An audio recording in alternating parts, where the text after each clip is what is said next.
What is up, everybody? Welcome to the Movies That Make You podcast, where movies are more than just entertainment, they're a catalyst for meaningful conversations. I'm Jonathan Sprang, and I go by Sprang, and most weeks we dive into movies to watch in preparation for a new release hitting theaters. But we don't stop there. We explore the morals, the deeper ideas, and the life lessons that these films offer. Today's episode, we bring our good friend POPpaGoss back in to talk horror icons. We hit on Michael Myers, we hit on Jason, we hit on Freddy. We also hit some others from the 70s, 80s, and 90s that you will have known, and just kind of touch on them and their impact. Now, all of this is because Terrifier 3 is dropping this Friday, so we wanted to take some time to touch on these horror icons. Before we dive into this week's episode, here's a sneak peek at the next 4 weeks of what's coming up on the Movies That Make You podcast. The second week of our October series, we will be discussing top 5 indie horror films, and these are actually ones that Kristen ends up liking more than some of the mainstream things, and so we'll have a lot of fun talking through those. The third week of our October series, we're going to have the boys in. We're going to be talking all things Venom because Venom 3 comes out that week. So we're going to talk of the Venom series, including Morbius. I don't know if we're going to get to Madam Web, but we might because it's horrifying. The last week of our October series, we're going to be talking top 5 horror movies. Kristen's going to bring her top 5. I'm going to bring my top 5, and we'll see where we end up, see who wins out, see which ones make it on our list. The week after that, we're going to be doing a Robin Williams episode. This is just going to be a one-off episode. We're going to talk through a lot of the Robin Williams catalog and a lot of the movies that we love, and we'll have a special guest that day as well. Hope those episodes excite you, and without further ado, let's get to the podcast. We are back with another episode of the Movies That Make You podcast. I am Sprang, and this is going to be an exciting one. We are talking all horror icons, and I've got my buddy POPpaGoss joining us again. What's up, brother? What's up, man? Thanks for having me again. Absolutely, absolutely. This is going to be a good time. I mean, you know, for those of you that heard our Scream episode, we got introduced to each other at the Scream kind of thing that they were having for what was the horror con called? Texas Frightmare Weekend, which they do in every May down in Dallas. So yeah, so we met at the Scream screening. We were just hanging out before, and we just got to chatting, and man, we just really connected a whole bunch on that, and especially around that horror genre. So when I was trying to plan out the podcast and like what we're going to do in October, because I want to do 4 episodes that are all horror based, I was like, I got to get POPpaGoss in here. heck yeah, man. It's very exciting. So man, before we jump into it, man, like let's just catch up. How's life doing for you? Life's good, man. It's busy, my 4-year-old, he's on the spectrum, but he goes to like a pre-K, so he just started going back to school a couple months ago, but he loves it. He goes for a few hours in the morning, so that's really my only like time to get any errands ran or anything like that while he's gone. And then he's got all his therapies and all that stuff, but he's doing really well. He's starting to say more words, and he's just, listening a lot more, and it's just fun. So his nap schedule is a little hit or miss most days. He either doesn't take one at all, and I'll just keep him up all day, or he'll take one, but not when we need him to. So it'll be like 3 o'clock or 3:30, and then he's going to sleep, and we have, therapies that we're supposed to be doing during that time. So that's been a little bit of a struggle, but been fun. Getting prepped. I'm super excited. I leave Thursday morning for LA. I'm going to LA Comic-Con, and I'm gonna meet the Back to the Future cast. So I'm like freaking out because that's been on my list for forever, and I never thought it would happen, but Michael J. Fox is doing a few cons this year, even though he said he was not going to.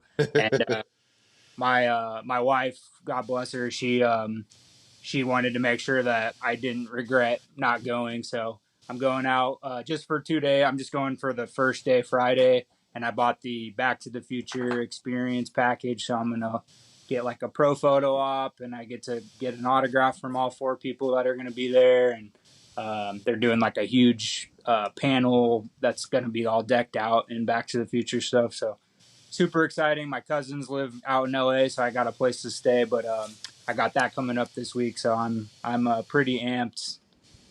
Yeah, that sounds that sounds so awesome. Yeah, I mean, like I said, I never thought it would happen, but the minute it got announced, I was like, I told my wife, and she went to work and she was like, well, her schedule, she's an ER nurse, so they already had the schedule for like 4 months made up. So she was able to switch shifts around with somebody, but she didn't. She was like, "You're gonna regret it," and I kept telling her, "I was like, you don't have to do that." She's like, "No, you're gonna go because you never take time for yourself away from our son. You love Back to the Future, and this is like a once in a lifetime thing." So Oh I man. I bought it's not cheap the package deal because they're Christopher Lloyd's getting super old and Michael J. Fox doesn't do a lot of conventions anymore because of his health. So I was able to snag the package deal and I have the money right now. So if I didn't have the money, I probably wouldn't have invested so much in it, but it'll be fun. Yeah, dude, Yeah. that sounds so amazing. I've yet to do like a con or something. And so it's kind of like, I know that they have one here in Dallas that's like a Comic-Con Dallas. And Connor and Colton went with their dad a few years ago, and we've talked about going as a family before too. Just because I think it would be fun, and it would be an experience to kind of be able to share on the podcast and be able to post Yeah. from the podcast and all that stuff. But I definitely want to try and hit up Fright Fest or Frightmare Fest Yeah, next year. I think you would enjoy it. I mean, it's a massive event and it's about, especially in the horror conventions, because there's so many of them nowadays. But out of all of them, like Frightmares just run really well. They moved it to the big convention center, which is amazing. So there's just so much more room. So I mean, it is overwhelming, especially if you've never been before. But like, it's just so cool to see all the Yeah. cosplays and see all the like horror merch people that like create stuff that they sell, or they have like hard to find posters and artwork and DVDs Yeah. and Blu-rays that are hard to find. So I think you'd have fun. And then if you want to get your feet wet, Fan Expo Dallas is it's a big one, but I think for your first one, that would be they get really Okay. big gets too. Like last year they had Susan Sarandon and Gina Davis and Oh uh, wow. they get like some of the Marvel actors and stuff at that one. So that one might be a fun one to take all your boys to and stuff. Yeah, that sounds awesome. Yeah, I'll definitely look at that. for sure. Um, Man, and you sent me a clip this week. It was the Kevin Smith on a podcast, and I listened to it, and I was in tears like towards the It's end, dude. It was phenomenal. so amazing. But kind of share with me a little bit, like what made you feel like that was something you wanted to share. Well, immediately I thought of you just because like I have a lot of friends who appreciate film and appreciate movies, like not just a certain genre.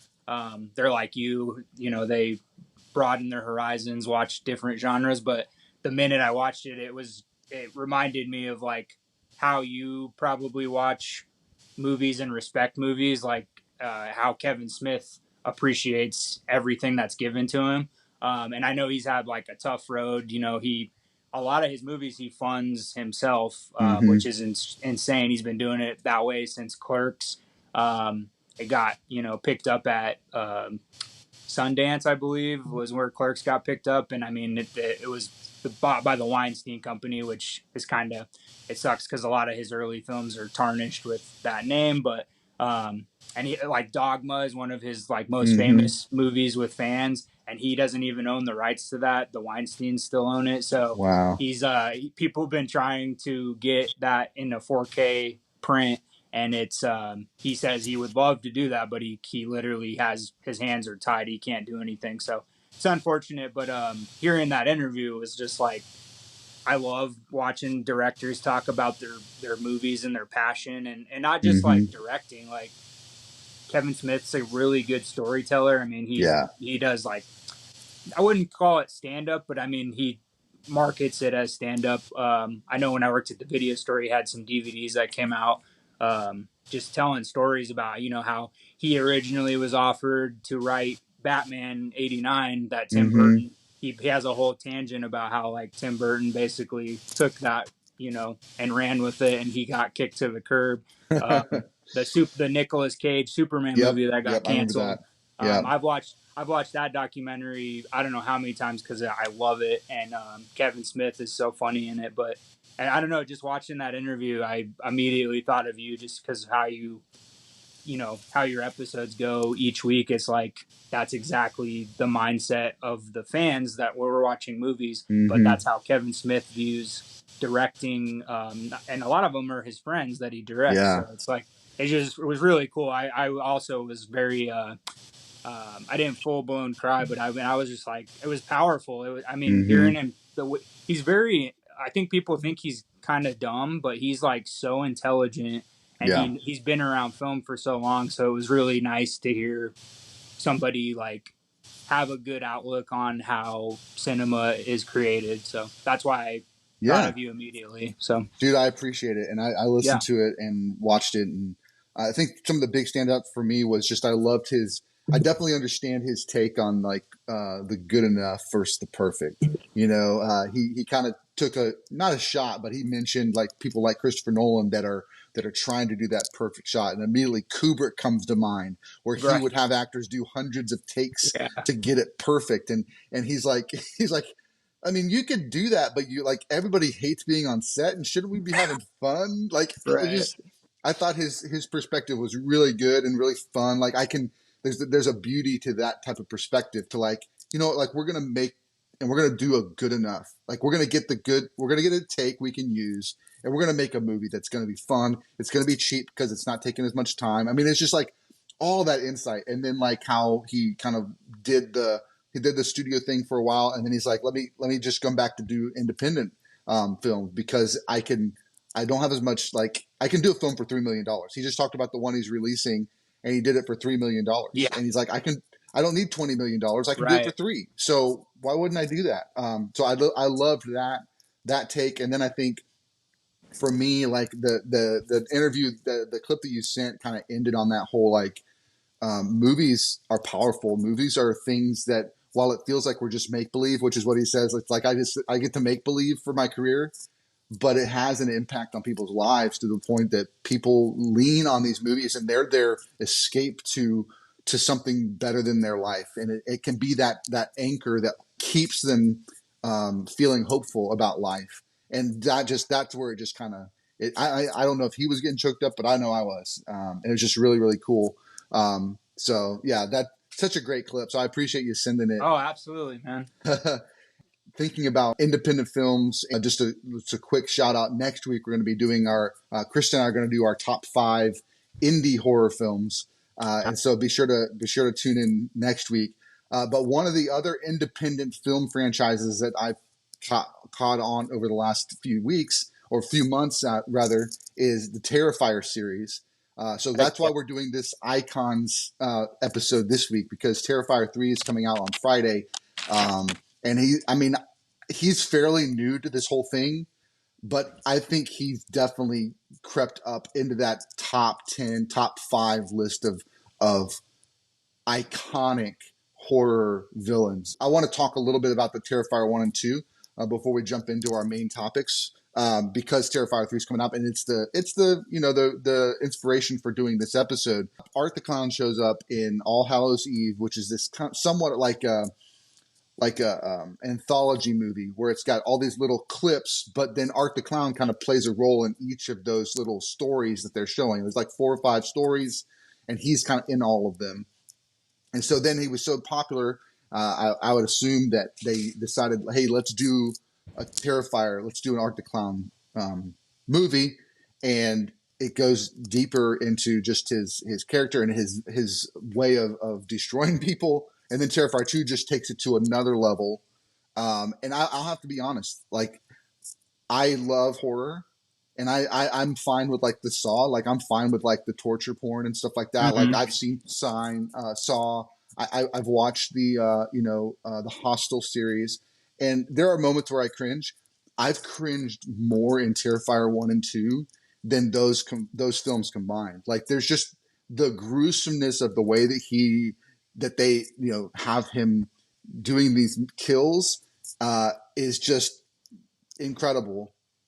And from everything I've heard about Terrifier 3, I saw a Mm-hmm. clip this week, and they're like, yeah, this is this is worse. This, like, you're gonna be holding, like, you're gonna be feeling that way the entire movie. Like, the entire movie is just cringe. It's just like, ah.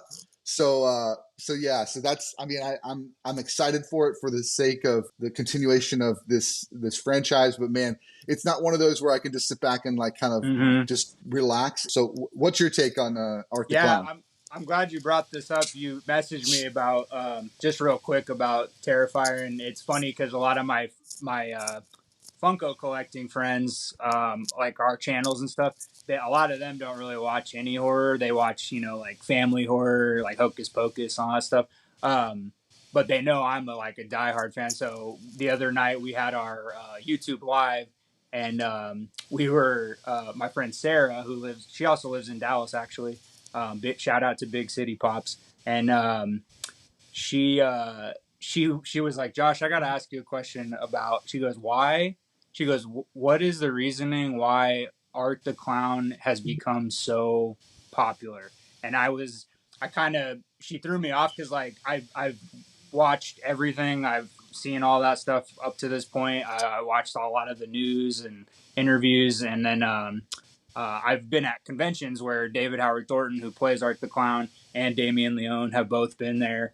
And the last few years, I've ran into them a couple of times, but it's just insane. Like, it's awesome for me as a horror fan because like what you were saying, it's independent. I mean, because it's very independent.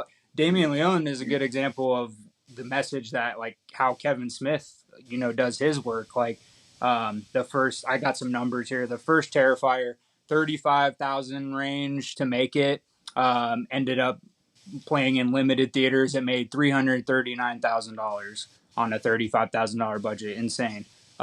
Gets word of mouth. Everybody says, "Oh my God, did you see the scene? The saw in half scene or whatever." So then that raises the stakes. So then Terrifier 2's budget went to like 250, 300K, which is a big jump. But then that one made about 10 million. Not to mention the like steelbook release of Terrifier 2. It did really great Blu-ray wise and DVD wise. Like, it sold a lot of copies. So probably made closer to like 20 million all around in the end. And then the budget for the new one that's coming out in 2 weeks was up to about 2 to 3 million, but still a lot of it was raised, from the fans, from Damien, just, building personal relationships with people. He specifically wants to work on movies. He doesn't want the big studios. He doesn't want that because he knows they're going to shut this down. But now I think studios are watching. They got their eye on him because we got an Art the Clown popcorn bucket. We've got a in the Funko world, mind blowing.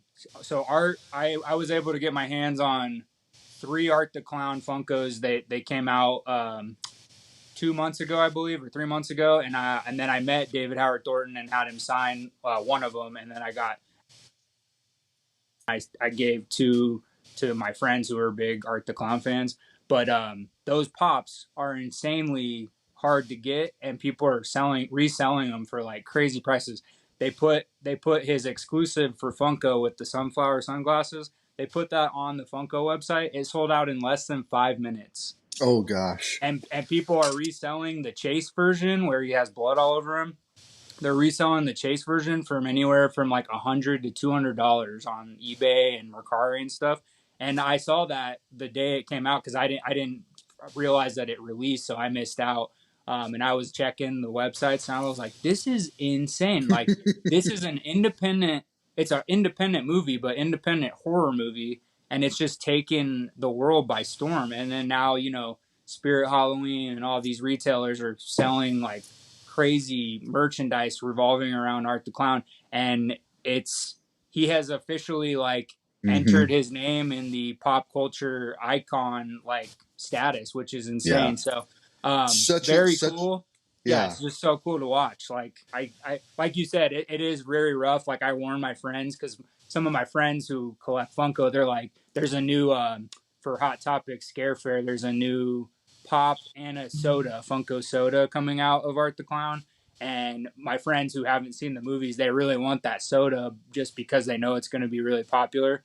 But they're like, maybe I'll watch Terrifier. I'm like, I mean, go. Yeah. I know you guys don't really watch any horror, so I was like, I definitely wouldn't start with Terrifier, Don't start there. but Yeah. it's really awesome to see, man. I love that my friends of all the horror movies we could talk about, um, they like have been asking me the last few months about Terrifier and what I think Nice. and what Yeah. I'm like. That is just so. I mean, as a film lover like you, like that is so cool to me personally because I'm like, look at what Damien Leone just did with this, you know, simple idea, simple. He uses really amazing effects. Like I met the makeup artist for Art the Clown for the new movie. She was with David at OKC HorrorCon recently, and so I got her to sign my art pop as well. Nice. And then he walked by. He does pro photo ops in the Art the Clown costume and makeup. Very So cool. he walked by me, and it was so cool. But Yeah. it's just so like what a cool. I mean, it's crazy that of all the things that could like gain popularity, it's Yeah. that. But I think people, even though it's torture porn in the end, it's like people their minds just they're interested no matter what, Yeah. even if what they see on screen they don't like and they Mm-hmm. like makes you cringe like you said. Yeah. I think Art the Clown and Terrifier has become the like gateway for people to be like, oh, so now when people are watching this, they can go back and watch other horror movies and they're gonna be fine. They're gonna be like, Yeah. oh my gosh. They Yeah. were like, we thought all horror movies were like this, but now Yeah. we're watching, even Halloween. Halloween doesn't Right. even have any gore Yeah. in it. It's like there's Yeah. no Very blood limited. at Yep. all. Yep. But anyway, Yeah. continue talking about Terrifier. No, man, I agree. Like that's super cool, and to kind of be in the realm where something like a new icon on the rise is very cool. Very cool in my opinion. Heck yeah. So as we kind of jump into kind of the meat of the episode, we're going to be talking through some of the horror icons, and I put a list together and put it out on Instagram. Kind of like the guys we're going to be talking about. I think for me, I have these categorized into two different groups. One of the groups is kind of like a chronology of the slashers, and we're going to save that for the end of the episode. So be sure to stick around and listen because that's we're going to hit up some of the progression of the slasher film. But before we jump into that, let's touch on some of these other guys. One of the first ones I want to just mention because I think it's more of an honorable mention than it is like something that we need to deep dive. But it's worth bringing up, and that's Chucky. In the original Chucky film, there's a serial killer whose spirit like moves into the kid's doll, Chucky, and then the mom gets it, brings it home, and then he just starts terrorizing everybody. So the first one is like that's kind of the idea is that the spirit of a serial killer inhabits and possesses this kid's doll. It's funny because I mean there's so many Chucky movies too, like 5 or 6, 7, something like that. Most recently, they actually had a TV series also on Peacock. I think it's on its second season. They also did a new version of Chucky with Mark Hamill voicing Chucky as well, which came out I think 2 or 3 years ago. So they're trying to like reinvent it. But that one was like that Chucky was more like electronic and had the voice and like it was interesting too. But we also what's your experience with Chucky? Yeah, so the TV show they actually just announced yesterday it got canceled. I think they were on season 3, but like I watched the first season and it was a lot of fun. They brought back a lot of like actors and actresses, not just in the Chucky universe, but like that haven't done horror movies in quite some time, like Devin Sawa from Final Destination, and Nice. he was the voice of Casper in the family Yep. live action. But he was huge when he was like a teenager into his like 20s. And he kind of disappeared for a while. He was Stan in Eminem's Stan video. Mm-hmm. Yeah, I think that was Kristen's first Hollywood crush. She just Oh, sent me a she just that sent me is a so clip. funny Yeah. that you say that because my wife, she said she didn't say that was her very first, but I brought up his name the other day because I watched an interview with him. He was on Michael Rosenbaum's podcast, and he was I just enjoyed his interview a lot, and I brought it up, and she was like, "Oh my God, Devin Sawa, I had such a huge crush on him." I was like, "Yeah, he was a good. I mean, he had that like long hair that like split down the middle of the bowl Mm-hmm. cut, but it was like not a wasn't a bowl cut. It was like the Hanson haircut or whatever. I don't Yeah. know, but anyway, so like this TV series had a lot of like big people, including they brought Brad Dourif back. They brought Brad Dourif's daughter, who is in a couple of the movies as well. Fiona Dourif. She plays a big role in some of the newer stuff. But the TV show did really well. I mean, most horror conventions that I go to, a lot of people just they love Chucky, and it is funny. Like he is more of an honorable mention only because like he you can don't really have to rely on like the content of the movies and the TV show. It's just like it's a doll that Mm-hmm. got the spirit of a serial killer, which is pretty unique. It's cool. I have a lot of appreciation for the first Child's Play, just because of what they did at the time. Like, I Mm-hmm. mean, especially visual effects wise, like to make him look like he was actually coming to life, was pretty cool. So they did a good job with that. But yeah, overall, I mean, like I know people worship the series. It's kind of funny because when I ask my friends who are big horror fans, a lot of them love The Bride of Chucky. That's like their favorite Okay. one. And I guess because it's kind of it encapsulates kind of like that '90s, almost like a noir vibe, like The Crow, but like it's just like a darker kind of grunge music movie. And then I also was going through, just as like a side note, and I was in my head, I was like, you know what? I think Brad Dourif is the only person who has played like a big, consider an icon for horror characters. I think he's the only one who has been nominated for an Academy Award other than Jackie Earle Haley, who played Freddy Krueger in the remake of Nightmare on Elm Street. But there's been a few actresses that have been nominated and stuff, but Brad Dourif, he was in One Flew Over the Cuckoo's Nest, incredible film, got an Oscar Mm-hmm. nomination, didn't win, but that's kind of cool. Like he's one of the only like icons that got the big Yeah. award nomination. So I thought that was interesting for sure. Yeah. That's awesome. And then didn't you say Jennifer Tilly also? Yeah, yeah. So then it's funny, Jennifer Tilly, who is Tiffany in Bride of Chucky, and then going forward, she's been in a bunch of stuff. But I was looking her name up just for giggles. She was nominated for a movie called Bullets Over Broadway, which I've Oh never yeah. seen. But yeah, it looked like it had a great cast. But yeah, so both of the dolls from the Chucky franchise both have Oscar nominations, but no, none of the Michael That's Myers actors, none of right. one Freddy, and then Sure, sure. I mean Robert That's Englund will always be Freddy. I do love Jackie Earle Haley. I don't think the remake was his fault, right, but right, yeah, right. I'm with you. I'm with you. That's amazing. Yeah, of yeah, all of the horror genre films, that the two voice actors for Chucky are the ones that have Oscar noms. That's yeah. amazing. Isn't that crazy? Yeah, So next up on the list is speaking of Art the Clown. It's kind of like the original clown, scary clown from Stephen King's It, which is Pennywise. I know that they did the '90s one with Tim Curry, but I knew Tim Curry from Muppets Treasure Island and Home Alone 2. Like when I was a nah, kid, those two, that's what I know Tim Curry from. And my mom was not a big, like, she's not like, let's watch horror movies. She never introduced me to horror films. It was something I grabbed onto later in life. So Pennywise, that It TV, made for TV movie, I've never even seen it. But it came back into the pop culture zeitgeist when and Andy Muschietti came in with doing It a few years ago. Did It and did It Chapter 2, and I really loved his vision for that. I thought the films were really solid. I thought that had the right amount of scares, and I think Pennywise is one of the most famous horror icons. I know Jacob, my son, he wants to read it, and he wants to watch. I think he watched the '90s one somewhere, which is made for TV. So like, okay, that's fine.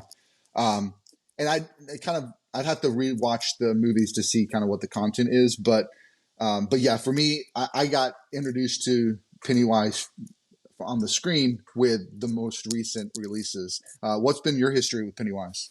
Yeah, so Tim Curry, man, he that guy just like what a legend. He did but actually before I got into horror, I was a when I was a kid, I got in when I first started watching movies, I got into like fantasy and sci-fi a lot, and Ridley Scott did a movie with Tim Curry called Legend. It was actually Tom Cruise's Okay, first yeah, yeah, yeah. film, and that movie like blew my mind. But Tim Curry, if any of you out there have never seen Legend, go watch it because Tim Curry plays this like huge, gigantic demon guy, but his makeup that Ridley Scott's team did is so like incredible. And then Tim's performance obviously is great. And then like you were saying, it's a made for TV movie, when he plays Pennywise, but like it's still, I mean, some of the imagery in there is so terrifying, and it's mainly because of Tim Curry's performance. Like Yeah. he's always been kind of he's from Great Britain. He's been a theater actor for most of his life, Mm-hmm. um, and then he got this role. And there's actually a documentary for any of you who are interested out there that it breaks down that 1990s movie of it that was made for TV, and they have interviews with like a bunch of the cast. Um, Crazy cast back then, like John Mm-hmm. Ritter, all these legends of mostly comedy. That's what's the funny part Yeah. is like it's a clown, and then it's all themed around this dark entity clown, but like the people they cast in these movies they're in the new movie versions they had like Finn Wolfhard from Stranger Things, who's kind of a Mm-hmm. goofball. It's funny. Bill Hader played the older version of him, which was crazy, and Great casting. Bill Great Hader's casting. amazing. But yeah, it's just kind of funny that they do it that way, and they I think Bill Skarsgård did a great job. Like Yes. I, it's the first I had just moved, or no, I hadn't moved from Colorado to Oklahoma yet, but I came to visit. So the first weekend I came out to visit my now wife. The first movie we ever went to was actually Chapter One, That's awesome. um, and it was awesome. But yeah, just because she likes horror a lot too. But yeah, I love it. I actually was just talking about Tim Curry's Pennywise um, earlier today. There's an autograph company that he's represented by, so he does a lot of live signings on whatnot. And I got his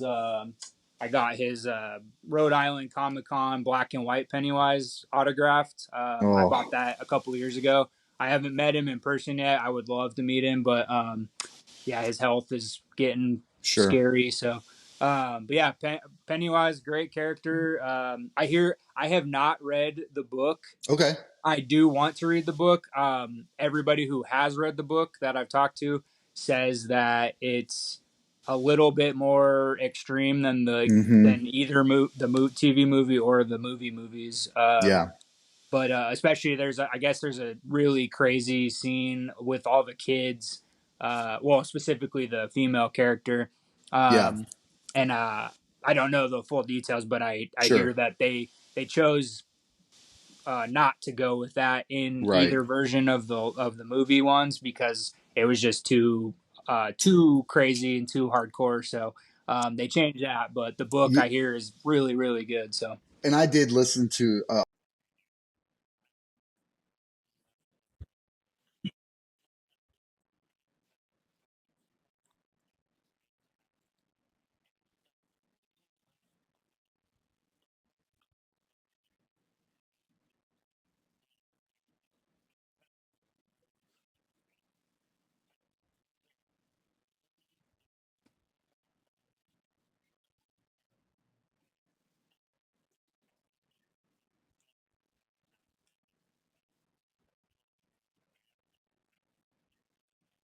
Mm-hmm.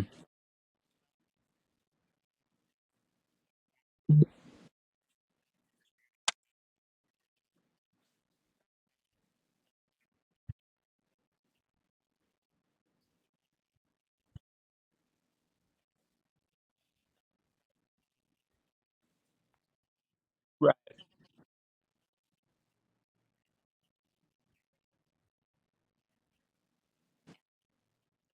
Yeah, and kind of a cool fact.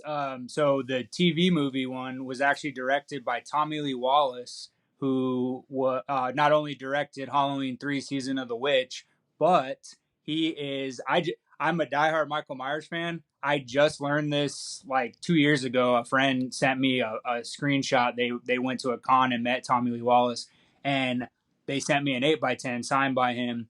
And it's a one of the most famous scenes in the first Halloween, 1978. Tommy Lee Wallace he's good friends with John Carpenter, but he plays Michael Myers in the closet scene Oh when wow, when he yeah, breaks through the crashing door. through, yeah. Yeah, and it's like the most iconic scene from that movie. So yeah, that's Tommy Lee Wallace who directed the TV version of it, which that like blew my mind. I was like, what? That is insane. So yeah, that's pretty cool. But yeah, fun fact.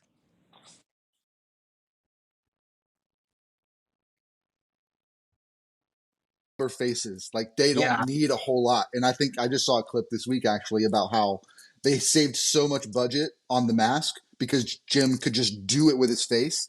He could just manipulate his face, and they just had to put Yeah. some makeup. Like that's how amazing they were gonna have to spend all this CG, and then he just did it with his face. I think Tim Curry, another person that I can just seeing him as it, you're like, yeah, he can just embody that character. All you throw is some makeup on him, and he's a rubber face. He can make his face do all these contortions. And speaking of faces, the next one we're going to talk about is Leatherface. Heck yeah. So, Texas Chainsaw Massacre. I actually watched the first one for the first time last October. There was a 2022 movie that came out, and then we watched that, and then we went back and watched the original. And it's kind of like, for me, sometimes that's the way I introduce Kristen to some of these movie genres or franchises, because it's not like she's not one that like just let me watch a 70s movie. Like it looks weird, it's the sound is different, so if we can kind of grab a hold of something that's current as far as the film techniques, the storylines, the graphics, all that stuff, and then we kind of go back and watch the original, and there's a little bit more appreciation there. We did that with the Star Wars series. Actually, we watched Force Awakens first. She had never seen a Star Wars movie, but I watched Force Awakens first because I wanted to introduce her to the world. And then we get introduced to Luke at the end. We see Han in the movie, right? So now we can go back and look at the original trilogy, and then the prequels, and then the sequels after that. But it was actually the first time. I mean, I think I may have seen a couple of Chainsaw Massacres, like just kind of randomly as they came out, because there's been quite a few that have come out. Every once in a while they'll drop a chainsaw. So I've seen those, but I didn't necessarily had never seen the original and didn't know the kind of the origin of it. So, but did that last year, and I've got it on the list this year to hopefully get to at least one more of the sequels in this October run of horror movies. So, what's your experience with Leatherface? Yeah. So Texas Chainsaw, it's kind of one of those like I probably wouldn't recommend it if you haven't watched a lot of horror movies. Like it is important to not only cinema, but to like the horror genre in general, because it's based. His character, Leatherface's character, is based on a couple of different real life people, but Ed Gein, the famous serial killer Mm-hmm. out of Wisconsin, he's like the most famous one that he's based off of. Just because he wears their faces around and when he's attacking people and stuff. So they took that part. The also the his family. So Leatherface's family, they're cannibals and they're real psychotic, and they live in this little farmhouse in I think it's like Travis, Texas or something. But the original is pretty amazing. Like I was fortunate enough, I went to a horror convention when I lived in Colorado, and Gunnar Hansen, who played the original Leatherface, was there in person, and he did a Q&A, and then they did a 70 millimeter screening of the original Texas Chainsaw Massacre, which this year it is celebrating 50th anniversary, which is insane. Um, but yeah, just if you go watch like the behind the scenes on that movie and stuff, it's just really cool because it kind of it wasn't an independent budget, but it was treated more like an independent film in the end, because they had to kind of there's rumors that because Toby Hooper directed it. He also did the original Poltergeist and a lot of other horror movies as well. But Toby Hooper's known for being a little kind of crazy in some of the ways he gets his actors.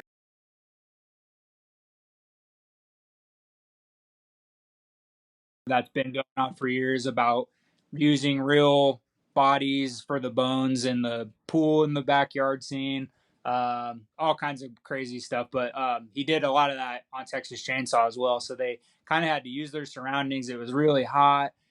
They were filmed it during the summer in Texas, which I mean, it was in the desert part of Texas where there's nothing. Mm-hmm. There's a gas station there now you can visit. Yeah. It's like a diner. The Talk Scary to Me podcast just did their episode from the gas station with Tyler Mane and a couple other actors. But yeah, Leatherface, kind of another one. Not, I mean, I would say Chucky's still more popular than Leatherface, but like he's another. I wouldn't necessarily put him as like my top. Mm-hmm. You know, you must watch Texas Chainsaw Massacre. I would recommend watching it because the original is just so like it's quoted by many people as being very important and influential in like their paths going into Hollywood and stuff because it just they like I said they had a low budget, they worked with what they got. They made these iconic things where it's like our introduction to Leatherface in the original is just so spine tingling. It's like the sound effects. So like there's not a lot of music in Texas Chainsaw Massacre, but it's the noises. It's the when it's quiet. There's a scene in the woods where that's like considered a jump scare, I guess, but it's like really terrifying because there's no music playing, so you're listening to the main characters, breathing and being like shaken up, and then the initial introduction of Leatherface, he opens the door to his like meat house or whatever in the house, and the guy is super tiny too compared to Gunnar Hansen, and it's just like he gets knocked out with a mallet, and it's the sound effects, his leg like shaking, and then the door, his body getting dragged in, and the door slamming, and all those noises. You're just like, what did I just like? Especially if it's your first time watching, it's crazy to watch. But yeah, Leatherface. I wouldn't say if you're just getting into horror that you like. I would highly recommend watching it at some point, but I don't think you need to like go out of your way. It's not like it was the first of its kind, and it's not the. I mean, I don't think it's the quintessential thing at all. I think the first one is really amazing. I thought the remake with Jessica Biel was pretty darn good. A lot of the sequels in between have just not been great. There's a really funny one if you ever are with a group of friends, if you want to watch early Matthew McConaughey and Renee Zellweger. That one is like one of the kookiest movies I've ever seen. And McConaughey is fantastic because that was like before he was McConaughey that we know today. But yeah, if you're ever looking for a fun night with friends, I would watch. I think it's called The New Beginning or the net no Next Generation. Texas Chainsaw: The Next Generation. But yeah, I would highly recommend it. Yeah.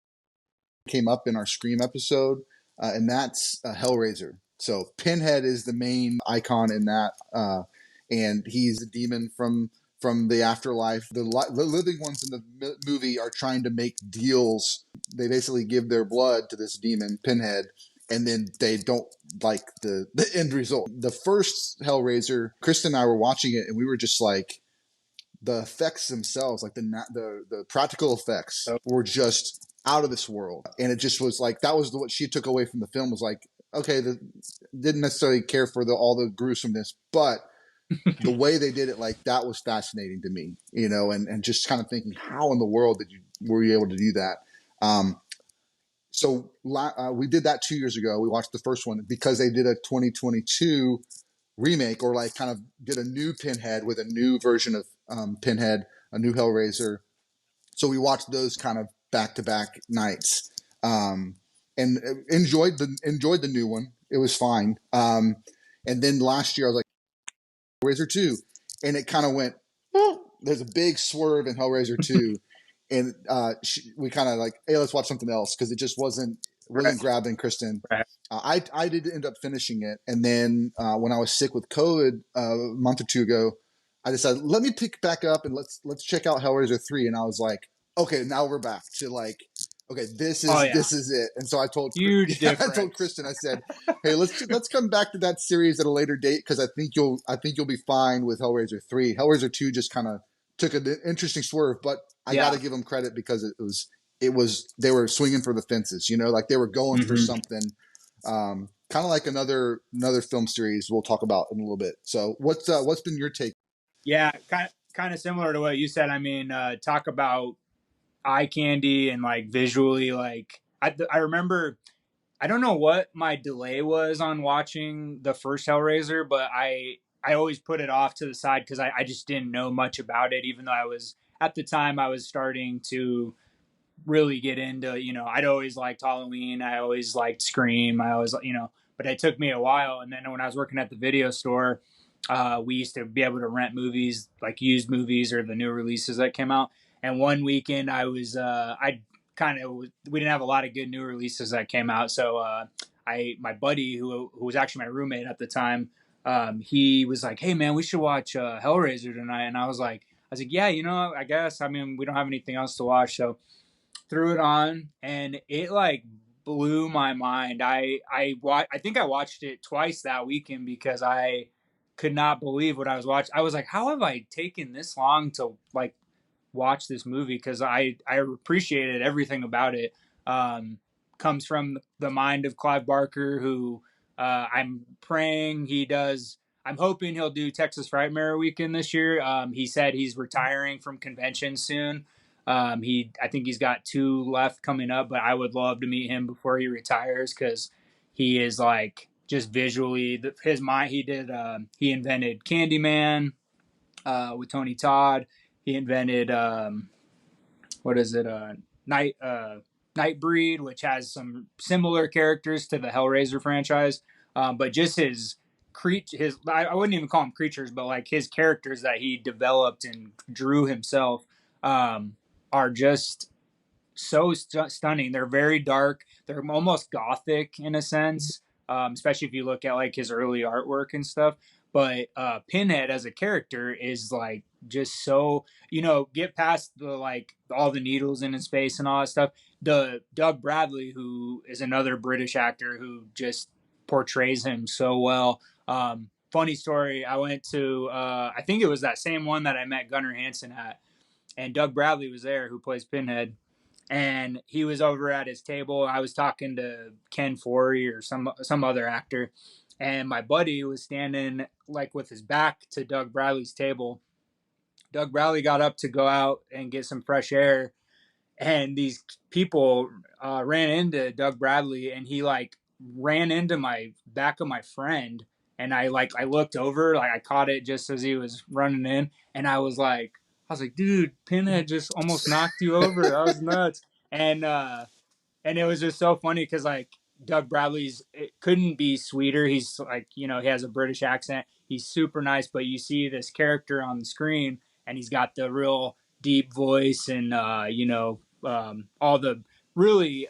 I think the lines and the script in Hellraiser 1 especially are really awesome and underrated. Mm-hmm. I think some of the lines that give Pinhead, just in relation to the afterlife or joining them and whatever they're trying to get, is just so like cool and especially with his voice, like it's just so, he's another one of those kind of like Brad Dourif, where the voice is just, it kind of makes the character come to life. So pretty awesome. But yeah, I agree with everything you said. The makeup effects, the special effects, visuals are ahead. They were ahead of their time then. Going back and watching them, like nobody real besides maybe Damien Leone, we'll see. But nobody's doing that, so it's pretty cool. The other thing for me that stands out about Hellraiser, as far as iconic characters, if you go into the spirit and the possession movies, you get a lot of religious undertones of like the Catholic Church has to Hmm. stop them. We got to have an exorcism, all that stuff. So those movies, by the nature of their villain, have that same type of like religious undertone, like good over evil. But one of the things I found fascinating about Hellraiser, especially Hellraiser 3. It was probably in the first one, but since I watched 3 most recently, when the movie was over, I was like, wow, it really does. He really is not a villain. He's not the villain. The villain Right. is the people that are wanting Hmm. what they want, and they don't care what it costs the world around them. Like the guy that's like using a girl every minute, and then like he's like, I can have whatever I want. He's like, yeah, you can have whatever you want. Absolutely. Yeah. You just do this, you just sign the dotted line, you can have whatever you want. And the guy's like, yes. And so they're the villain, and he is just the kind of an actor of their thing. And Right. then once they give in to him, it's like he's got control and he takes over and basically brings hell on earth. Um, but I thought that was very fascinating because you don't get any of those Yeah. religious things in Freddy and Jason, like that's. But in Right. this one, it was like I thought it was very clever the way that it's done, and it's like portraying like, hey, for me, like, yeah, you make choices around you, and you're going to hurt the world around you if you just do what you want all the time. So there's something we need to learn. We can learn from Hellraiser. Up, my mom would be like, "That's an evil movie." It's like, no, mom, it's actually Yeah. showing Right. the good side too. And Yeah. the other thing I loved about that movie too, Hellraiser 3 and Hellraiser 1 too, but just all the other acolytes or the other demons that kind Oh, so cool.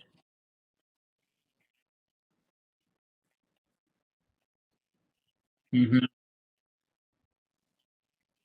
of by their obsession. And it's just like so crazy, so creative. And it just, I mean, it definitely shows you like there's lots of different places you can go with that. So On the Pandora's box yeah, aspect, yeah, like yeah. that whole thing is it's got more of a science fiction feel, but like Mm-hmm. they use it twisted more towards like the horror. Mm-hmm. But yeah, I thought that Pandora's box stuff was cool too. But yeah, it's funny that you say 2 to 3 because yeah, it's so everybody you talk to for the most part, probably 50% of them say they're like, man, what the heck was going on with 2? Because they just got, I like you said, they swung for the fences, but I think they just lost all the not momentum, but like the all everything they built in the first Mm-hmm. one. I think the second one just kind of threw everybody off. But then, like you said, 3 just Yeah. sucks you back in, and I think when you ask most Hellraiser fans, they love. I mean, obviously the first one's hard to beat, but they do love 3. Like Yeah. that's one of the best ones. That's one of the most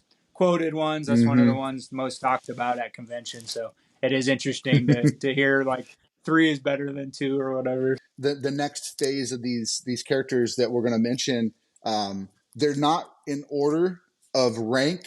We're going to talk about them in range of like where they came chronologically, and why that was important and what that kind of hit. And I mentioned it before we started recording, but I had seen this documentary how the slasher films started, and then how they had to get reinvented. When you come out with something, everybody copies it.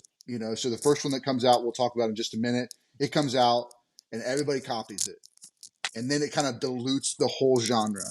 But then something comes along that goes and flips it on its head, it deconstructs the genre, and then it's like, oh, people like it, but then of course that ends up getting copied. This other character has to come in and kind of do another deconstruction or go at it from another angle. That kind of brings horror back, because horror, it's not necessarily mainstream. It's never been mainstream. That's why it's called, a lot of people just call it as genre films, because it's this kind of side passage that people take because they don't really honor it in the same realm of like, Mm-hmm. the Lawrence of Arabia and all the Oscar nominated films.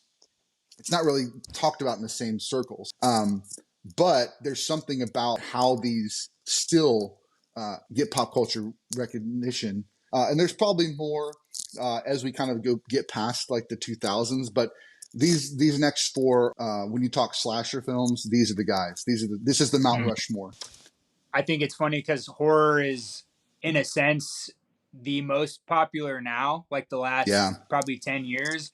So it's kind of funny how it like flipped the script because they've found ways to, make low budget horror movies thanks to A24, Blumhouse, Mm-hmm. all that, and make this huge, make all their money and then some. And then just sequels and theme parks and all this stuff. So I mean, Yeah.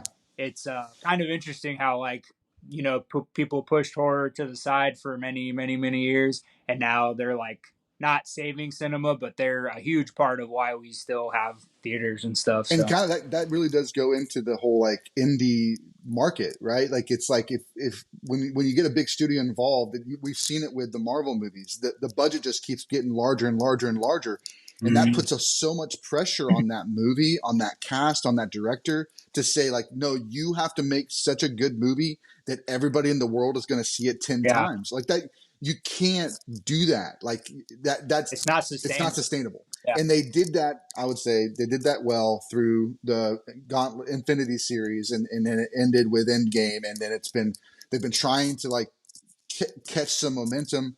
Part of it starts with your budget. When you have an expectation that you're going to make $200 billion on every film, like, well, you're just not. So yeah, take it out of the studio's hands with this horror stuff, and you get something like a Blumhouse, an independent studio that keeps the budget small, so that then it can make money. So then you can do another one, and it goes back to the Kevin Smith discussion. Like we don't need to spend so much money on the budgets. Like just do something well, and you'll be able to do. And you mentioned it again with the Terrifier series. Again, it's just, hey, just start yeah. somewhere, start smaller. The one that came out the gate, the first kind of slasher attacking babysitters film, 1978's Halloween. Michael Myers kicked us into this genre. Laurie Strode is babysitting some kids in her neighborhood. She's got friends that are way more frivolous than she is. She's very reserved, very very proper, very conservative. But her friends are doing stuff that she would, she kind of frowns upon throughout the film. And Michael Myers makes them pay for all of those poor choices. He comes after her, and we don't ever really get to know why in the first film, 2018. They just brought it back and kind of skipped all the sequels and said like, Mm-hmm. I'm going to post it on our Instagram, but I saw a clip where it's like there's 6 timelines for Michael Myers because Yeah, there's I saw that video. yeah. So I actually I've watched all of these films. I've seen a few of them multiple times as we watched them with Kristen, and I'll see them again. Halloween, the 1978 one, I've watched the last 3 years on Halloween. I'm just putting it on, even if I can't just sit down and watch it because I'm busy or something. I'm putting it on because for me, it's that Halloween film. It kicked off the whole genre of horror that hadn't ever been done before. So, what's been your experience with Halloween? Yeah, so Halloween introduced me to horror in general at a very early age. We've talked about this in the Scream episode, but just real quick, Yeah, yeah. So like my dad showed me Halloween. It was the TV version though, like on TBS or something at the time. So I mean, it was edited. So like Halloween, in a sense, doesn't really have anything other than a couple of like nude scenes and whatever. But a lot of people think it's like super graphic and all that, and it's really right. not. I always wonder because Jamie Lee Curtis, that was her first film, and it broke her out into the scene and made her a legend right away. But her mom was in Psycho. Janet Leigh is her mom. So it's just kind of crazy. Like her mom's in this iconic horror movie. The slasher films aren't invented yet, but Psycho technically, I guess. I mean, it's not it doesn't follow a specific slasher or whatever, but just like that iconic Mm-hmm. scene in the shower, and then her daughter gets cast in this movie that becomes an icon right out of the gates, basically. Yeah. But Michael Myers, I mean, I grew up watching even the sequels. Like I've always had a love for the sequels, even though not all of them are that great. Especially Curse of Michael Myers, even though Paul Rudd is in it, he can't save everything. Right. It's not that great. But like, I just 1 and 2 for sure, and then I actually really like 4 and 5 with Daniel Harris, just because I was a teenager when those came out, and they were. I mean, I thought they were great. I've been a Michael Myers fan my whole life, pretty much. So it's just a cool, that it was the one that started it all. Mm-hmm. And then, like you said before, the formula everybody kind of followed. But the first independent movie, John Yeah. Carpenter is just so many of his movies I love, and he's one of my all time favorites. But like what he did for not only the horror genre, he did for cinema. Mm-hmm. And Halloween became it was made on a like $300,000 budget, made 70 million worldwide, probably more than that if you take into account all the Mm-hmm. replays in theaters and all the Blu-ray DVD sales, all that stuff. But he became an icon overnight, and he's not even listed in the credits as Michael Myers. He's listed as the The Shape shape. Yep. because I don't think John Carpenter or anybody knew that it was going to be what it was. Mm-hmm. And when I met him last year, someone asked him about the newer ones, and he produced the newer trilogy. But he said he's kind of funny because he's real nonchalant. He basically says like, as long as I'm getting paid, he's like, I don't really care what people Yeah. do. So like Rob Zombie's Halloween's, he could care less because he's like he probably got paid pretty well off of that Mm-hmm. because they used his character. But yeah, he just invented all these things in that first Halloween movie. It's just the first slasher film, the first independent movie to make X, Y, and Z amount of money.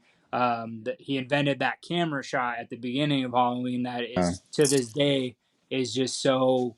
I mean, a lot of movies are they thank Halloween for inventing that camera and that shot. So Mm-hmm. it just as a film lover, I love it. As a horror lover, obviously Michael Myers is one of my top favorites.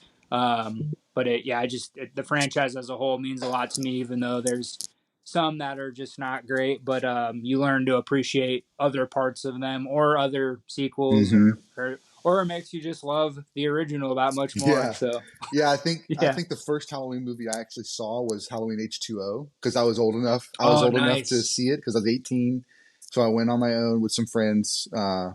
Like went to the movies without my parents. Went with some friends to see Halloween H2O, and then they did a sequel to that one that I thought was really funny because it was like the reality TV show stuff started popping, and you got Busta Rhymes in there, and then they kind of I mean, it's died off a few times, and then they tried to bring it back. I think the thing for me that's so funny is as you watch all the sequels, you're like, how can you still not get the mask right? I think that's the thing that blows my mind is Yeah. that the mask in the first one, we've talked about it on the stream episode, but it's the William Shatner mask, and they painted it white, Hmm. and then like every sequel after that, it's like just what is going on? Why can't you get the mask right? Yeah. So that's the one thing. I mean, I really enjoyed the first two of the most recent Hmm. trilogy. The third one I need to see again because I'm trying to figure out what they were going for because it just Yeah. I don't it wasn't where I thought Yeah. it was headed.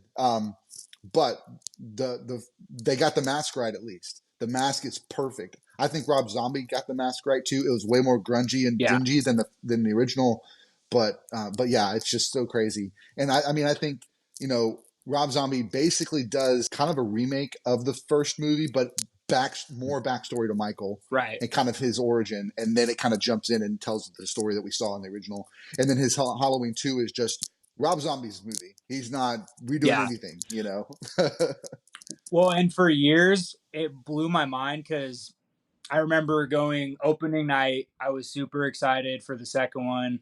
I just started dating a girl at the time, and she didn't watch a lot of horror movies, and she was like, "I'll go with you, just what because you're really excited." And I was like, "You're not gonna like it. I already know you're not gonna like it. It's super brutal. You're not gonna like it." So she went with me, and the kills in it were really awesome, but that's pretty much Mm-hmm. it. The white horse and all that stuff, whatever. But just recently, like 2 years ago, I watched an interview. Rob Zombie was on Howie Mandel's podcast, and he was talking about it. And apparently, one of the Weinstein brothers, not Harvey, but the other one, told Rob Zombie he saw a rough cut of the first Halloween, and he said that he needed to change all this stuff. And Rob Zombie was like, "What are you talking about?" So then it did really well at the box office. It was one of their highest grossing films that they had on an opening weekend. So they told him they wanted him to do two sequels, and he had such a miserable time with the first one. He didn't even want to do a second one. So why that one is so wonky is basically just threw whatever together for that second one. And I think he did that white horse and all that confusing stuff on purpose because he was like, I want to just do this one. Yeah. He was on board to do a second one at original. And so that's what we got because, everything got messed up and they made him upset. So Yeah. that's unfortunate because we could have probably got a better sequel to his first one, but it's kind of thrown together. So Yeah, so if they try to restart Halloween multiple times, this next one they tried to kill off and restart a bunch of times too, and that's Friday the 13th, Jason. Jason is an icon. nice. Just the hockey mask alone is an icon, and we've tried to avoid spoilers as much as we could in this. This one we're going to have to do some spoiling, so if you haven't seen it and you don't want to be spoiled, skip ahead about 5 or 6 minutes because we got to jump into spoilers to make this why for me this is still such an iconic character. The first Friday, so skip ahead. All right, bye. Catch you later. So we had Halloween. It's Michael Myers. It's the Shape. He's the killer and he's going after babysitters. Awesome. So then we get to Friday the 13th and we have campground. Kids doing stuff they shouldn't be doing at the campground, and Jason's going around killing them. And the whole time, you actually see stuff in the opening scene of this one. You also see it from the killer's perspective, and he walks up and kills the kids. In the first kill, I think it's from the killer's perspective, similar to Michael Myers in Halloween. But you get to the end of the movie, and you realize it's not Jason; it's his mother. Kind of the deconstruction of the genre is that it's so chauvinist, it's so men's just going around killing people, and no, here's this mom, and the reason she's killing is because her son drowned in the lake, and she's trying to take out that vengeance on the campground workers because they let her son down, and so now every campground worker is representative of those teenagers that let her son die, and so she's going to go after him. That's the first movie. The second movie, Jason is the villain. Jason comes back, and at the end of the first movie, he jumps out of the lake and gets her. The second one I just watched recently, so good. Jason is now the killer and going after them, but he has a burlap sack on his head with a singular hole. So we still don't have the hockey mask. And I remember watching these in college, and I was like, where's the hockey mask? Like, right. that's the iconic look for Jason. Where is the hockey? So the second one, you go through the entire second one, no hockey mask, and then you get to the third one, and he comes out, he sees the hockey mask and puts it on, and somewhat the most openings, like the opening early scenes, and then from that point on, he's got the hockey mask. But for me, that takes the cake for why I love the Friday the 13th films, because I just think that there's something amazing about the fact that we view Jason as the hockey mask, and that didn't even happen until the third movie. Like, it's just like, oh, it's so good. I'll let you go to talk. I do want to talk a little bit about the sequels, but what's your experience? Yeah, I won't touch too much on Jason because you covered everything that I like about it too. I think the second one I texted you the other day. The second one's my favorite, only because that burlap sack is just so cool. Like that one just has some cool scenes in it, and it minus the ending of the first one when he jumps out and he's all like kind of ugly looking or whatever. But yeah, the second one is just so awesome. And then, sprinkled throughout, some of the sequels have some really strong parts to them. The first one's really cool, though, because, I mean, that's our introduction to Kevin Bacon. Yep. We've got the legendary writer, director, actor, makeup effects guy, Tom Savini. His makeup effects are insane in Friday the 13th, especially the first one. but he was doing a lot of those 80s flicks that were similar to that. He did a movie called The Burning that's very similar to Friday the 13th, but both the first Friday the 13th and that, his makeup effects are just groundbreaking. I think that's iconic for me. Is it gets to he gets the hockey mask in the third one, fourth one, final chapter, right? So they're like, "Hey, this is the last one, guys. This is the last one we're going to do." The fourth movie, no more. We're going to call it the final chapter. Let's just cut this down. Oh wait, no, just kidding. So then we get the fifth one, and they come back and it's a new beginning. And what I found fascinating about this storyline is that it introduces us to this kid played by Corey Feldman, who was hot at the time. He was popular as all get out. So he comes in, and it's this kid, and he ends up liking masks and all this stuff. Well, then the sixth one picks up, and he's now older. And the seventh one, he's now older too. And so it's kind of like they threw this kind of storyline with this kid in like a 3-movie character arc. So I thought that was really clever. One of them, he's trying to go and like dig up his body to see if he's still down there. You know, like it's this. He knows, and nobody else will listen to him. So that was a cool take on the character. And then it just kind of it gets disappointing when you've got one called Jason Takes Manhattan, and you're only in New York for like 10 minutes. No, he takes the ferry, you know, but that doesn't have yeah, that doesn't have as good of a ring to it. And then, I mean, you get to Jason X, and it's literally like it feels like a spoof film. Like it feels like it's not even like a real movie at that point. But and I have to interject real quick. Jason X, I get, of all my friends who ask me about horror movies, I get asked, especially the last couple of years, because people are starting to get into horror movies. I get asked about that one more than any other Friday the 13th, because people, some of them don't even know that one exists. They're like, is it true there's one where Jason's in space? And I'm like, oh, hold on. I was like, you haven't seen it?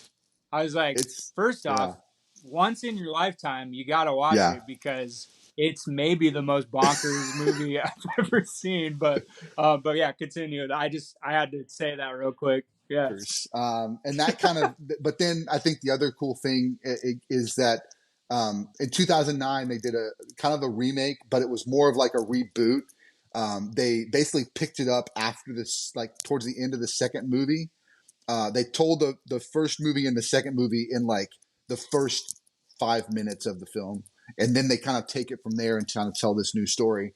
I actually liked it. I thought it was a really solid movie. I did too. It's just, I just rewatched yeah. it 2 nights ago, actually. Yeah, I mean, it's it's good. It's good. I really would. I mean, that said, I would love to see another Jason movie. I think that's the last time we saw him on film. I think it's time. I think it's time to either do the Blumhouse effect and like have a low budget thing, maybe start over, or kind of see what you come up with next. I think it's now I will say of all of these that we've talked about, Friday the 13th is the one that's got the most nudity because it's Jason going after counselors and campers that are doing stuff they shouldn't be doing. Like that goes back to the first one. Like it's the whole reason the kids were having sex. Jason dies. So there's something to that. Like, okay, so that's what he's doing. But I just love too, like they actually came out with a video game a few years ago. I've got it. I actually have that. Yeah. And you get to play as the campers and you get to play as Jason, and they have all the different Jasons as options. So cool. Really, really cool. But I definitely think this is another one. So I would say the Halloween, Michael, you got to watch Halloween. If you like film in general, Halloween is one you need to watch. I'd say for this, like the first Friday the 13th, mind blowing with that twist. And I think with kind of, like I said, you don't get the hockey mask till the third movie and it's still iconic after. Like, it's just like, that's so amazing. But I do love the burlap sack.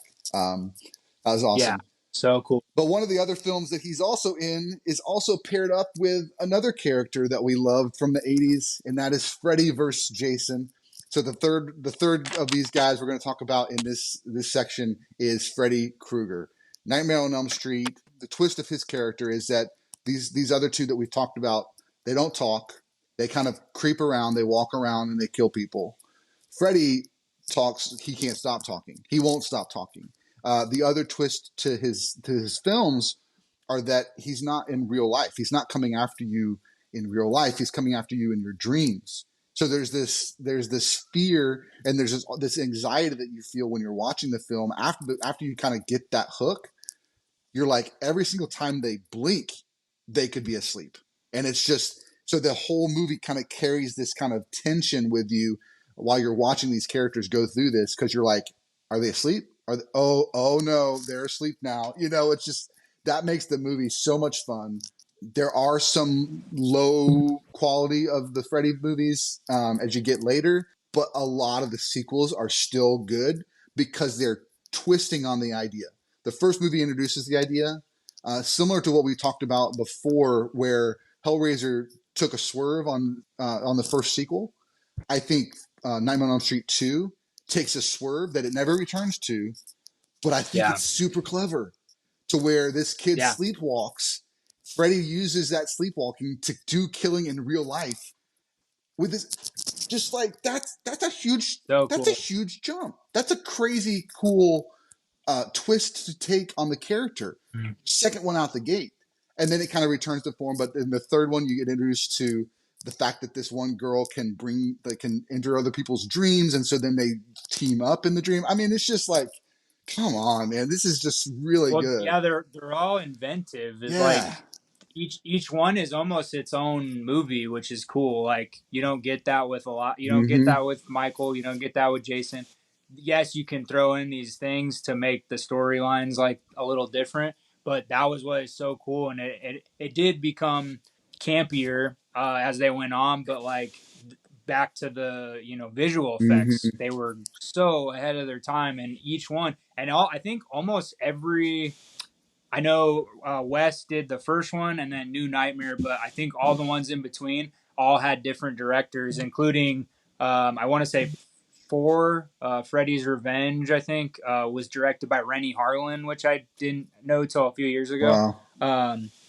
But yeah, each one is just so unique and different. And I was looking up some statistics to go along with us talking about Freddy Krueger, just for why I think Nightmare on Elm Street is so, like, it's. I think I actually kind of want to put it, even though I love Michael Myers and I love Halloween. Nightmare on Elm Street was like the first movie when I was a kid that genuinely scared me, because I think we all resonate with having nightmares. Like, I read a study it's a more recent study, so I don't know how it was back in the 80s, but it basically said like 85% of adults report having a nightmare at least one time a year. 50% of children report having nightmares, and 20% of them are frequent nightmares. And then the big one is, it said women report having more nightmares than men, which is why I think we have all these, Scream Queens. That's how the Scream Queens got started. But also, to go along with that, I think this movie was so terrifying when it came out, and it still holds up, but I think it was really terrifying because the 80s was loaded with people just being, we didn't have social media back then, but the news was just loaded with all these serial killers. We had the Golden State Killer, BTK, Bundy, the big one in California. We had Richard Ramirez, and people were genuinely terrified to even go out in public, let alone leave their house. But they're sleeping. People are probably having constant nightmares. So what happens? This movie is created by Wes Craven, who's been doing horror at the time for quite some time, throughout pretty much the whole 70s. And he creates this, I mean, just what a concept. Like, you get killed in your dreams. You have pretty much no way to escape unless you can somehow wake yourself up. But like, just Robert Englund gave it such a personality. And I think he's one of the very few, other than Chucky, that like has actual dialogues. I mean, I guess none of the other ones Pinhead does, talk. but Yeah, yeah, Pinhead. Yeah, of these, but like, of the OG guys, like, Freddy, I think that's why the sequels all went the way they did, because Robert Englund became a rock star. He became like a personality on like, there was the TV show they had for a little bit in the 80s. I think into the 90s.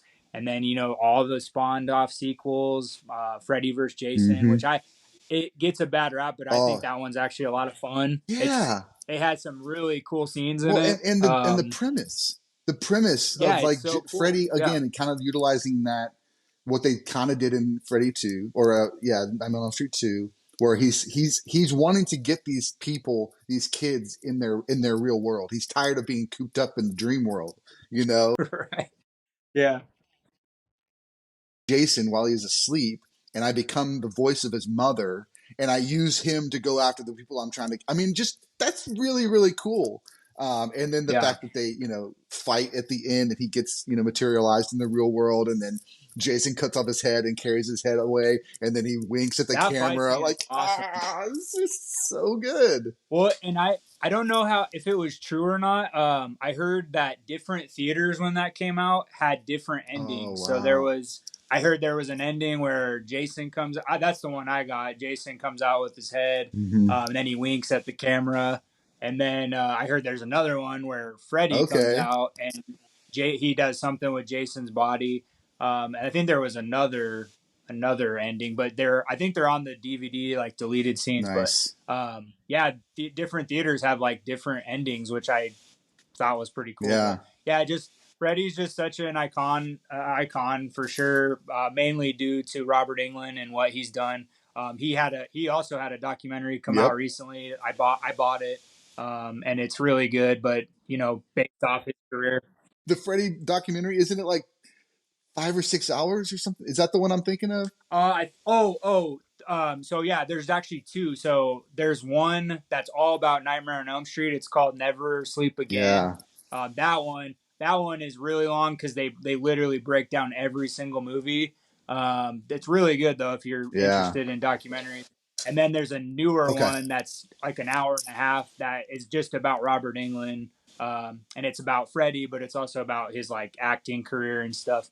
Gotcha. But yeah, just really cool. Yeah. Like, he brought this charm and this personality, and then that's why the sequels kind of became the way they did. Mm-hmm. But yeah, I think it resonates with people because we all have at one point had nightmares before. Mm-hmm. Most of us have, and it's a terrifying feeling. You wake up and you think it's realistic. You think Mm-hmm. it's real. So I mean, imagine just not being able to wake up and you die. Especially Johnny Depp Oh, in the first one. yeah. His that I talk to people all the time. That death scene is like one of the well, not only because it's Johnny Depp, but like it's just such a cool Mm-hmm.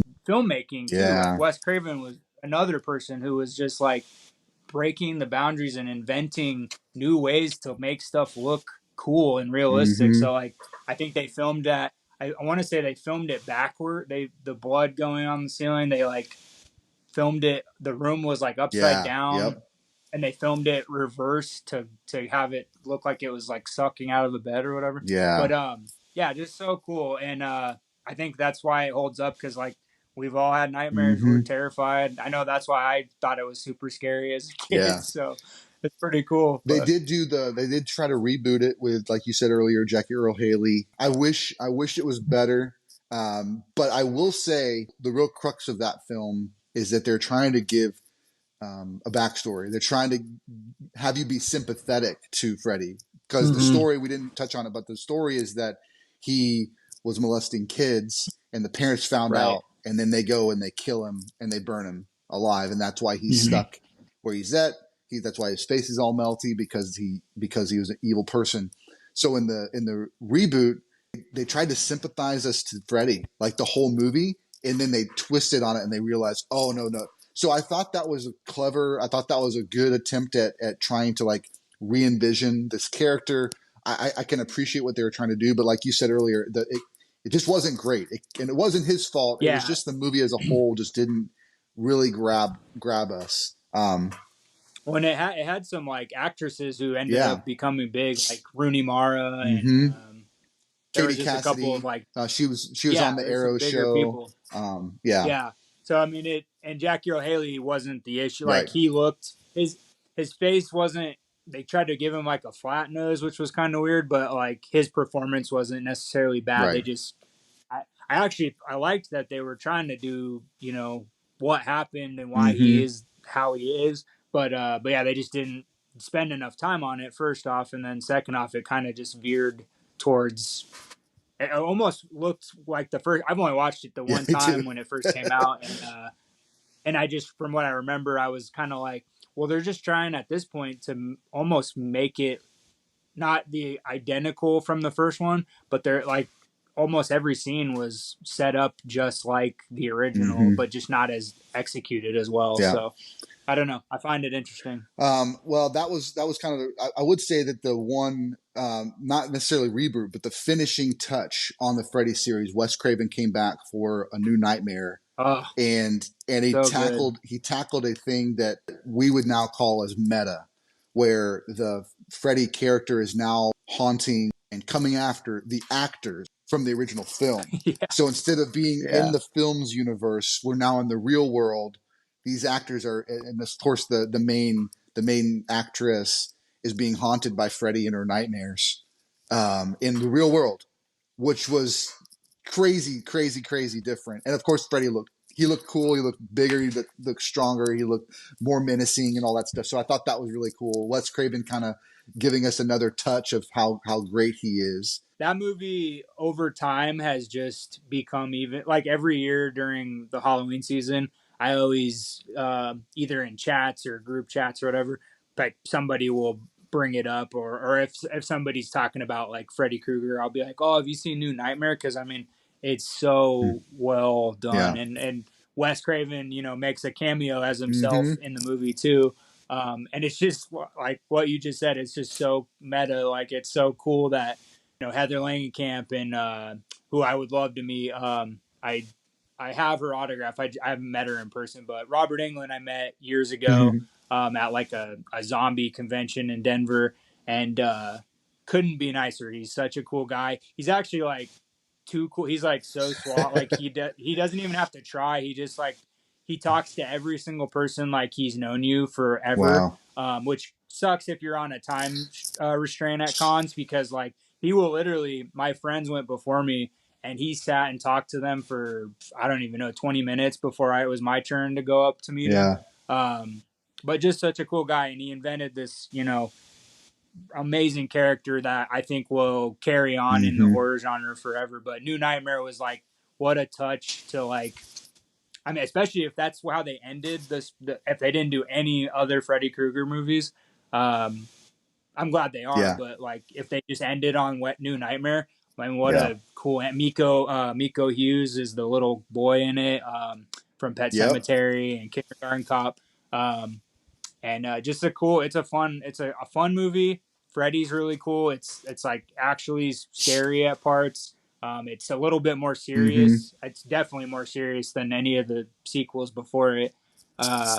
But it's just really cool. So if you haven't seen it, I highly recommend it. And I do think Wes Craven was toying with something that he then would come back later and do in the next series we're Right. Yeah. talking about, which is Scream, Ghostface. Wes Craven comes back and he does this entire meta universe. For those of you that don't know, meta is kind of where you're in a film, but you know you're in a film, or you're on a TV show and you know you're in a TV show. It's like this kind of playing with the audience that happens in certain TV shows and films. But the fact that Scream One, they don't know they're in a horror film, but they're using horror films and they're talking about it. And like we talked about in that episode, nearly every character is quoting these iconic films. They all know about these iconic films, and they're all like Randy in particular is making sure that they follow the rules or that they understand the rules of these other horror films that we've talked about. And so he's, they're sitting there watching Halloween in the final big epic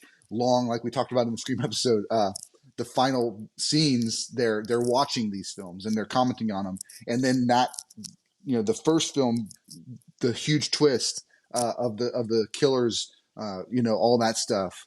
I know that you last time you said you hadn't really dug into some of the newer sequels. Have you seen them now? The only one I hadn't seen was the last Okay. one in New York. Yeah. But I just watched it probably like 3 weeks ago, actually, because it finally hit one of the streamings that I had. So Nice. I actually dug it a Yeah. lot. I thought it was really good. Well, I think that Very kind of good. like what we talked about with the Nightmare on Elm Street series. It's like finding another way to tell the story. So the first one is, hey, you're in a horror film. Cool.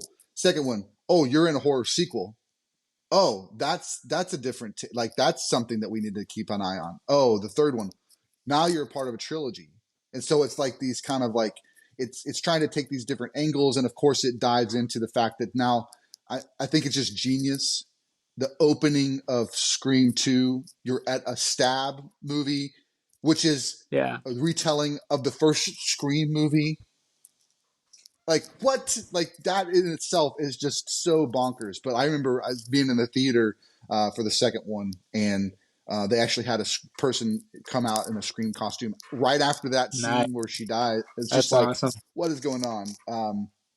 The third one is the trilogy, and then there was a long break, and they didn't. They it was kind of like that Right. was a nice little story. I think you could stop there, but then they introduced in the fourth one. Okay, now we're talking about streaming. We're talking about live streaming. We're talking about watching these films, with big groups and stuff like that. And so it's how does a killer get away with it when we have all this technology that we didn't have back in the 70s and 80s? And I think that's something that's interesting about these films is that they definitely poke fun at the genre, but then they find ways to still find themselves in a situation where they can't Right. ask for help, they can't call for help, and they're getting killed.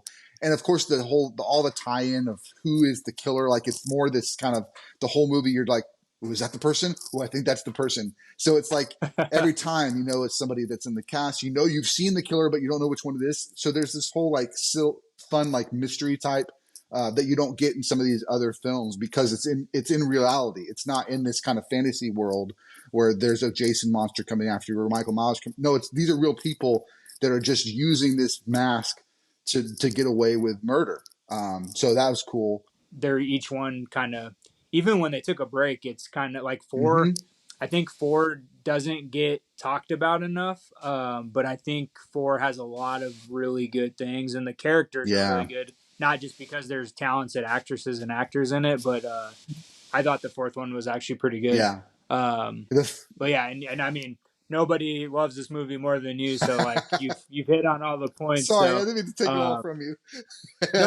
no. I kind of when we got to this part, I knew I was gonna probably let you do your thing because like I know how much this movie means to you. Yeah. So plus we just did the episode of Scream too, but yeah, for anybody who hasn't seen the Scream movies, like just like I think you can enjoy them more in the current market, especially if you're just now getting into horror movies. Mm-hmm. Scream is a really good one, just because it's not too, it doesn't go too far, Mm-hmm. Not it's not gruesome. super Yep. graphic, it's not, yeah, I mean, it's very well written. It doesn't dumb itself down. Like it's kind of funny, the stab movies, I think they did that on purpose, but like they make them look cheesy. I just rewatched the second one last week just because I knew we were gonna be talking about stuff and I hadn't watched it in a Yeah. while. And I forgot how, like, well, first off, I forgot how many huge name people were in the second Right. one. I was watching it again and I was like, oh my god, Timothy Oliphant Yep. and Laurie Metcalf and like all these big name people. I saw Josh Jackson in there. Yep. I was like, holy cow, are we in the? And I think deep down, I think they did a lot of those castings on purpose because the first one is trying to play that whole like 90s era, Mm-hmm. all those um, dramatic shows that came Yeah. out, like Dawson's Creek and Seventh Heaven and all that stuff. So I think, Josh Jackson obviously was on Dawson's Creek. So I think I don't know if they like did that on purpose. He's not in it for very long, but like I think they threw him in that one Mm-hmm. scene with Jamie Kennedy on purpose because we're like, oh, let's just sprinkle these little, Yeah. teenage heartthrobs in randomly. But yeah, second one's great. Third one is not strong, Right. but it has some really good scenes. And I do actually appreciate. I know what they were trying to do with like the twist and all that stuff. So that part was fun. I would say like the last 25 to 30 minutes of the movie of the third one is not awful. Mm-hmm. Yeah. Um, but like leading up to it is kind of hit or miss. Sure. Like you'll find parts that you don't like, and then four, like we just talked about, I think is a fun one. Five, they did a good job. The Good third job. one, they have to be on the set of the making of Stab, whatever number it Right. is. and they have to do this flashback scene to her old house, to her old the party house where the first one ended. And so it's this callback that they're doing, even to the point Right. where she's in her old house, the makeup of her old house, and she has to put the closet door in front of her door to keep the Yeah. killer from getting her. It was just like so. It was just really cool how they were trying to like basically put a bookend on the story. 6 was the New York one, and then seven is I want to say the last I heard they're I think they're filming right now, so I think it's coming out. I think they worked out. They paid Nev, Mm-hmm. so she wasn't going to come back because of the. I mean, she is the Right. iconic person from Scream.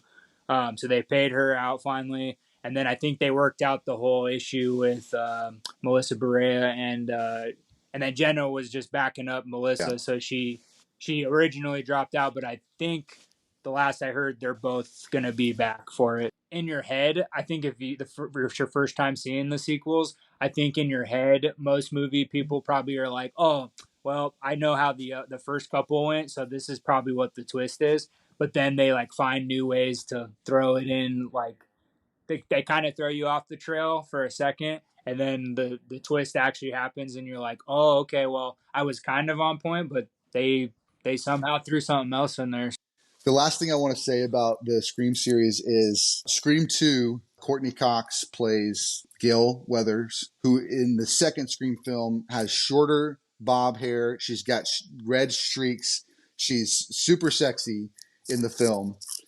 We were watching through the Friends series, and I hadn't seen all of them, so she hadn't seen all of them either, like in order or anything. So we like that, a lot of times we'll just have, a 30-minute comedy that we watch and we just kind of go through the whole thing. So we were watching through the Right. Scream series, and I can't remember which season it was, but there was a season where her hair was shorter.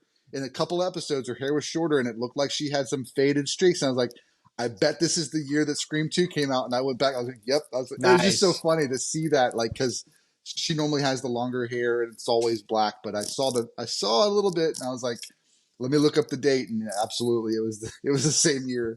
Well, and speaking of Courtney Cox, now that I'm thinking in my head, she's kind of done the reverse for horror films. Like a lot of people on those sitcoms, like Friends, Big Bang Theory, whatever it is, they get started in horror movies usually. But Courtney Cox was like solidified kind of at that point from Friends, Mm-hmm. and she'd been in a few movies and stuff. And then she joined horror movies and did Scream and stuff. So that's kind of interesting because like Jennifer Aniston's first movie was Leprechaun, but she doesn't like to talk about it. And then like Johnny Depp, Nightmare on Elm Street, like all these big time people, they started in horror, but Courtney Cox kind of went the other route and did it later in her career, which is kind of interesting. After we did our Scream episode, Jacob, we watched the second and third one. So Jacob's seen the first three now. So now I Nice. feel like, all right, now it's time to jump into 4 this year. So hoping to try and Nice. get to that in this October season, because I think I've mentioned it before, but we watch a horror movie every night of October. Nice. So That's really awesome. I even held off. Like there were a couple of movies out this weekend that I was like, ooh, I want to go see them, but no, I want to wait. I want to wait till it's October, So There's been some I like don't get out to the movies very often, but there's just been so many movies that people are like, man, have you seen this? It's so good. There's a lot, especially in the like thriller horror genre. So many good ones this year. absolutely. Awesome, man. This has been so much fun. Like I love talking Yeah, movies, and agreed. it's so much fun going down these rabbit holes on these iconic horror movies and these horror Yeah. characters. So can't wait to have you back on the show. We'll find another time to get you on. What else you got going on? You got anything going on that we can point people to? Yeah, no, just still pumping up the channel.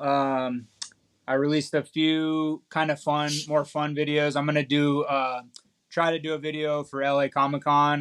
Hoping to get some good footage, hopefully, and then I'll throw something together. But just working on the channel and still working on hopefully getting a podcast of my own together. But it's kind of stalled at the moment until I can for sure put forth the effort to do it. Yeah. So Very cool, man. Well, I'll definitely be posting links to your channel this week as we when we drop the episode and making sure everybody kind of hits over there too. So very cool. I appreciate everything, man, and I appreciate you always having me on. For sure, man. It was awesome. We'll talk to you soon. For sure, buddy. Catch you later. Later.